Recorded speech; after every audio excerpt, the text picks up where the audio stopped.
আপনারা দেখেন এখানে তরমুজ কাটা হচ্ছে। আপনারা বলেন এটা কি হবে, সাদা হবে না লাল হবে? বলেন, এটা লাল টকটক তো হবে। বলেন দেখি কি হয়।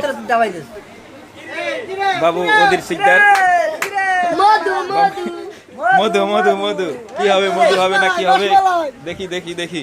রসমালাই দাবাই দেন। কিরে কিরে মামু কইছিল কিরে এই মধু কিরে কিরে কিরে মধু মধু মধু মধু মধু মামা মধু মধু কমা পুরা লাল মধু মধু। এখন খাইয়ে দেখতে হবে আসলে এটা কি মধু নাকি। ওই কিরে এবার পুতাই যে মামা তাকাও আমার ওটা ভর বড় এর ভিতরে দাও এখানে দাও সবাই দিয়ে দাও, সবাই দিয়ে দাও। বাবা রে এত মিডিয়া ঠালে ইয়ে গেছে পচে গেছে দেখি দেখি দেখি কেমন হয়েছে। কিরে সাইয়া দেখ কিরে। কেমন একটা মিডিয়া বাহ। ঠালে কেমন জানি আমতা ও আমতা মাই শান্তি, শান্তি।